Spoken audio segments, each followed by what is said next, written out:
বিসমিল্লাহির-রহমানির-রহিম। সকল মানবাধিকার কর্মীদেরকে স্কুল থেকে ধন্যবাদ জানাই। আজকে যেমন নাসিরুল্লাহ ভাইয়ের একটি বিপদে পড়ছে, এটা শুনে আমরা যারা অরিজিনাল মানবাধিকার কর্মী ওরা কখনো বাসায় বসে থাকতে পারি না। যেমন মানবাধিকার কর্মী যারা আমরা সবসময় মানবতার কাজ করি, অন্য কর্মীদের মানুষের যেমন সাধারণ জনগণের কাজ করি। যেখানে সাধারণ জনগণের কাজ করবো, তাহলে এখানে আমার মানবাধিকার যারা আমার কর্মী, আমার সহকারী, ওরা যদি বিপদে পড়ে তাহলে ওদের কাজটা আমাদের সবার আগে করা উচিত। ওদের কাজে আমরা সবার আগে এগিয়ে আসা উচিত। আমার ঘরে বাতি না দিয়ে আমি মসজিদে বাতি দিলে হবে? কখনো হবে। তাই বলতেছি যে একটা ফেক আইডি খুলে একজন মনে হয় লোকটা খুব, এটা কোনো ভালো ফ্যামিলির সন্তান হবে না, হয়তো কোনো রাস্তার টোকাই হবে। এটা টোকাই ছেলে কখনো ভালো ফ্যামিলির ছেলে কখনো একজনের সাথে দুশ্মনী থাকলে এভাবে ফেসবুকে স্ট্যাটাস দিয়ে মানুষের সম্মান ক্ষুণ্ণ করতে পারে না।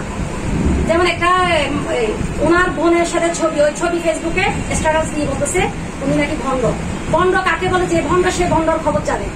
এখন উনি যদি অপরাধ করে, নাসির মোল্লা যদি অপরাধ করে, ওনার বিচার করবে আইন।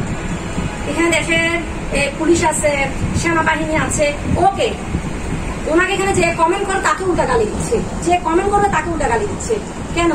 তারপর মনে করা আইনি, আমি যেমন আইনি সহায়তা কেন্দ্র আশোক ফাউন্ডেশন থেকে আমার একটা সংগঠন আছে, এমন করে আমাদের বাংলাদেশে মনে হয় 34টা মানবাধিকার সংগঠন আছে, সব তো আমরা একটাই।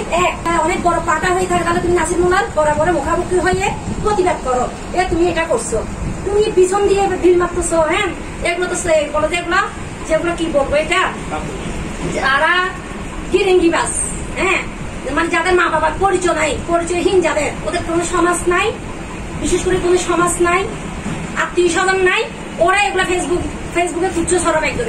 ওনার তো ফ্যামিলি আছে, আর ওনার অনেক একটা পরিচিত মুখ। আজকে 20 বছর আমি আজকে মানবাধিকার এখানে কাজ করি, যে আমি আজকে 13 বছর আগে থেকে ওনাকে আমরা দেখতেছি। আমরা ওনাদেরকে দেখে আমরা মানবাধিকার কাজ শিখেছি। তাহলে উনি আজকে এখানে প্রায় অনেক শত ফ্যামিলি, যেমন সংসার স্বামী স্ত্রীদের ভাঙা সংসার জোড়া লাগাই দিচ্ছে, জায়গার বিবাদ সমস্যা সমাধান করতেছে। এটা এমন হতে পারে যে কারো এটা খারাপ লাগতেছে, ওরা পারতেছে না, উনি বরিশাল থেকে এসে এখানে নেতামি করতেছে, সবাই ওনাকে মানতেছে, সবাই ওনাকে সম্মান করতেছে, তাহলে এটা অনেকের সহ্য হচ্ছে না। এটা আরে ভাই, এটা ওনার কপালে সম্মান আছে, আপনি এখানে ওনাকে অসম্মান করার কোনো সুযোগ নাই। আর আপনি যদি ওনার বিরুদ্ধে কিছু করতে চান, সরাসরি আসেন, এখানে জনক প্লাজা আসে, এখানে ওনার অফিসে আসে, ওনার সাথে যোগাযোগ করেন যে তুমি এটা করছো।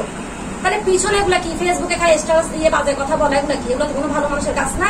আমি এখনো বলতেছি, তুমি যেই হোক, যত বড় সেনা হোক, কলিজা হয়, তাহলে আমাদের কিছু যায় আসে না, তুমি সামনে আসি মোকাবেলা করো। আমাদের মানবাধিকার কর্মী এখানে কিছু মানুষ দেখছেন আপনারা, আমাদের শত কর্মী আছে, একটা ডাক দিলে একটা ডাকের সাথে 1 লাখ কর্মী আমরা এক করতে পারবো চট্টগ্রামে। যেগুলো কিছু ছড়াচ্ছেন এগুলো বন্ধ করেন।